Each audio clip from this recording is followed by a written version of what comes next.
What is going on, everybody? Sam Dog, the infamous 253, coming at you guys with some Seahawks news. So now I just get this other word too, and left tackle J.R. Sweezy is signing with the rival Arizona Cardinals. It's unfortunate, especially when it comes to offensive linemen, though, and how the Seahawks are going to rebuild on the offensive line. So it sucks losing him. He did have some cost. I did remember he was good when Solari had him, but I remember him when he was on our Super Bowl team. He was good when he was on our Super Bowl team back in the 2013 season. We drafted him in 2012 out of NC State. He was part of the Super Bowl 48 team, and then he went to Tampa Bay on a 5-year deal, but then Tampa Bay cut him because he got hurt, and then we brought him back. So he's expected to sign a 2-year deal with the Cardinals.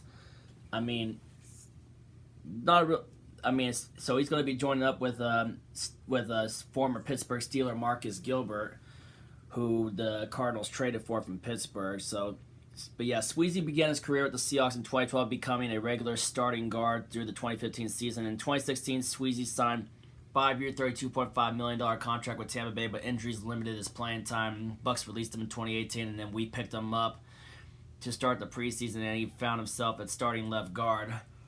And then also we added DJ Fluker last year, which I'm still waiting to find out whether or not the Seahawks are going to bring DJ Fluker back. Also, not only that, our backup quarterback Brett Hundley is also signing with the Arizona Cardinals, so that leaves Paxton Lynch as our backup quarterback. So we're going to have a little bit to work with this offseason, but as far as I'm concerned, what I've seen so far is that the Seahawks now have the maximum of four 2020 compensatory picks on the board for when the 2020 NFL draft happens next year. So we're going to have at least 4 compensatory draft picks from what Nick Corday on the Twitter says from the Ian Rappaport reporting on J.R. Sweezy. So the Seahawks now have the maximum of 4 2020 compensatory picks on the board since obviously Coleman left in free agent and signed the highest deal for a nickel corner with the Detroit Lions, and then Mike Davis leaving to go to Chicago, and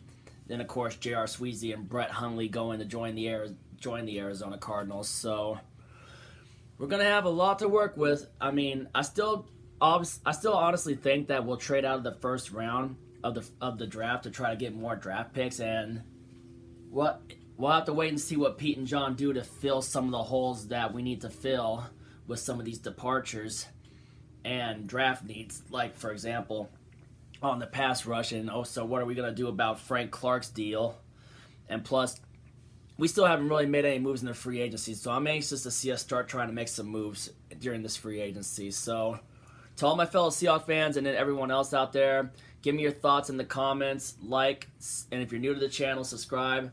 But yeah, let me know what you guys think on what the Seahawks are doing so far in free agency, and tell me what you think Pete and John need to do. So thank you for tuning in, and if you ain't with it, you ain't infamous. And as always, go Seahawks.